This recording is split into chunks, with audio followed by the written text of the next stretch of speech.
সুপ্রিয় শিক্ষার্থীরা, তোমরা এই প্রশ্নটা ভালোভাবে দেখে নাও। এই প্রশ্নটি গভট Agragami girls high school and college সিলেটে এসেছে। এখন এই প্রশ্নটা হুবহু তোমার স্কুলে আসতে পারে, আবার 70 থেকে 80% কমনও পড়তে পারে। আমরা প্রতিদিন এরকম প্রশ্নগুলো তোমাদের দেখাবো, এর ফলে তোমাদের পরীক্ষায়ও কমন পাবে। এই প্রশ্নের উত্তরগুলো তোমরা বই অথবা গাইডে পেয়ে যাবে। Read the text about the similarities between greenhouse gas and the earth and answer the question that follow. A greenhouse is a house made of glass. It has glass walls and a glass roof. People grow vegetables and flowers and other plants in them. A greenhouse stays warm inside, even during winter. During the daylight hours, a greenhouse gets warmer and warmer and stays pretty warm at night too. This is because the heat received from the sun is trapped inside the greenhouse by the glass. The earth is also like a greenhouse. During the day, the earth's surface warms up in the sunlight. At night, the surface cools, releasing the heat back into the air. But some of the heat is trapped by gases like carbon dioxide in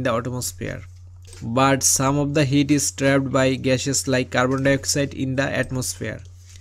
These gases, called greenhouse gases, work like the glass walls and the roof and keep the earth warm. This is global warming and it is making the earth a dangerous planet. Unfortunately, we are making the earth too hot. We are using oil, gas and coal for running cars, houses, trains, planes, power station and so on. These fuels have carbon in them. This carbon and other gases trap the heat in the atmosphere and do not allow the earth to cool down. As a result, the earth gets hotter. তো এই প্যাসেজটার ভিত্তিতে এখন আমাদের এই choose the best answer from the alternative এগুলোর answer দিতে হবে। When does a greenhouse get hotter, তো তোমার সঠিক উত্তরটা এখানে চুজ করবে। Where is the earth heat retained, temperature on earth is. তারপর what is responsible for making the earth unsafe, what do the fuel contents. Write short answer to the following question. তো 5 দুগুণে 10 নম্বর।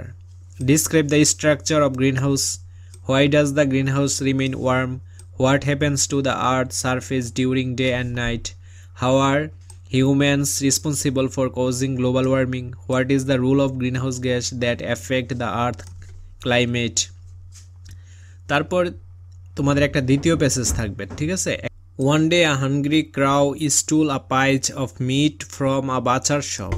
He held it in his beak and flew off to a branch of a tree. A sly fox was passing by. He looked up and saw the crow. Oh, he thought, I must have the piece of meat. So he sat under the tree and said, You are such a pretty bird. I am sure you have a beautiful voice too. Can you sing for me, please? The foolish crow was very pleased. So the crow opened his mouth to sing. The piece of meat fell on the ground. The fox picked it up and ran away. এখন আমাদের কি করতে হবে, true এবং ফলসের answer দিতে হবে। তো প্রত্যেকটার জন্য 1 করে 5 নম্বর।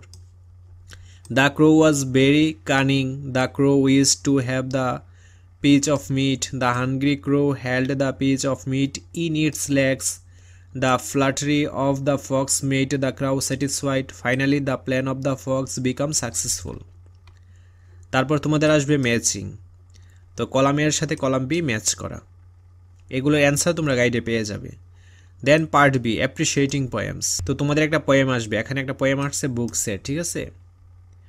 What worlds of wonder are our books, as one opens them and looks, new idea and people rise in our fancies and our আইস।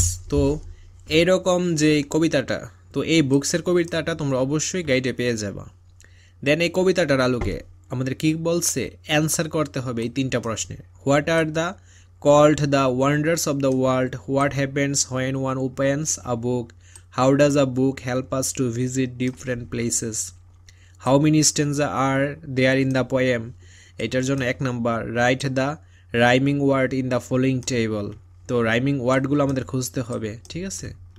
এইগুলো কিন্তু আমি ইউটিউবে অলরেডি বুঝাইছি, ঠিক আছে, কীভাবে রাইমিং ওয়ার্ড বের করতে হয়, কীভাবে স্টেঞ্জা বের করতে হয়, কীভাবে প্রশ্নগুলোর অ্যান্সার দিতে হয়। প্রয়োজনে ওই ক্লাসগুলো করতে পারো প্লেলিস্ট থেকে খুঁজে নিয়ে। পার্ট সি হচ্ছে গ্রামার পার্ট। তো 4 নংয়ে আসে কি পাঞ্চুয়েশন। পাঞ্চুয়েশনে আসছে কি আগ্রাস্যপার। তো এইটাও কিন্তু তোমাদের গাইডে দেওয়া আছে, ঠিক আছে, গাইড থেকে এর অ্যান্সারটা করে নেবে তোমরা। তারপর কি 5 নংয়ে কি বলছে, read the following passage carefully, identify 5 adjective in the text and write there synonymous in the table provide below. তো তোমাদের 5টা অ্যাডজেক্টিভ এই প্যাসেজটা থেকে খুঁজে বের করতে হবে এবং 5টা অ্যাডজেক্টিভ খুঁজে বের করার পর এই অ্যাডজেক্টিভগুলোর সিনোনিমাস বের করতে হবে। এইটাও কিন্তু তোমাদের গাইডে দেওয়া আছে, ঠিক আছে। Read the conversation and right 3 sentence to describe ইমা ইউজিং অ্যাট লাস্ট 5 অ্যাডজেক্টিভ। তো এখানে দেখো একটা কনভারসেশন দেওয়া রয়েছে মুন এবং ইমার, ঠিক আছে। তো এখন তোমাদের কি করতে হবে, 5টা অ্যাডজেক্টিভ দিয়ে একটা প্যাসেজ লিখতে হবে, বা এই যে ইমা এবং মুনের মধ্যে কি বিষয়ে কথোপকথনটা হয়েছে ওই কথোপকথনটাকে তোমাকে ডিসক্রাইব করতে হবে।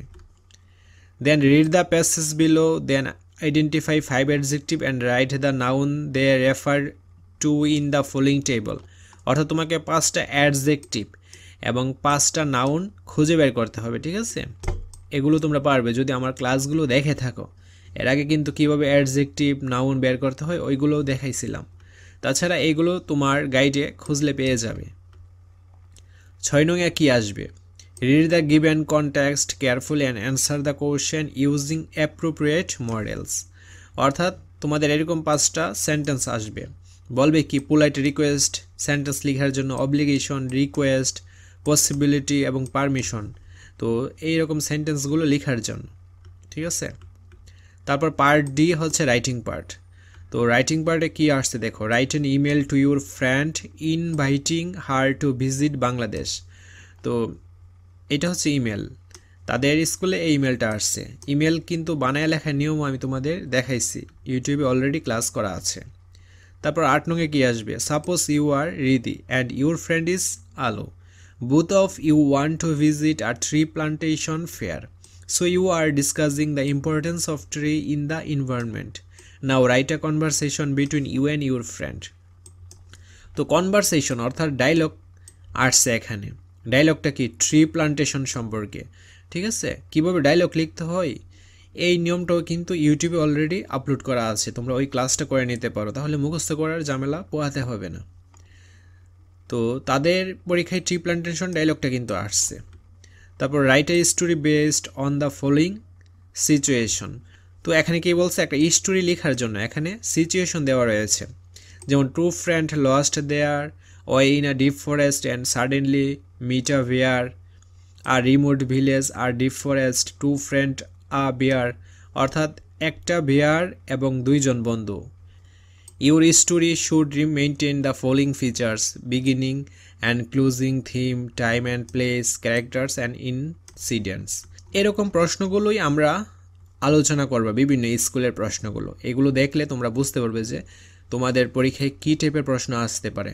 আর এগুলো যদি আমরা 2-3টা প্রশ্ন প্র্যাকটিস করে যাই তাহলে তোমার পরীক্ষায়ও দেখা গেছে কি 60 থেকে 70% কমন পেয়ে যাবে, আমার বিশ্বাস আর কি। তো আজকের ক্লাসটি এই পর্যন্তই। পরবর্তী ক্লাসে আমরা অন্য একটা বিষয়ের অন্য একটা সেট নিয়ে হাজির হব। ধন্যবাদ সবাইকে।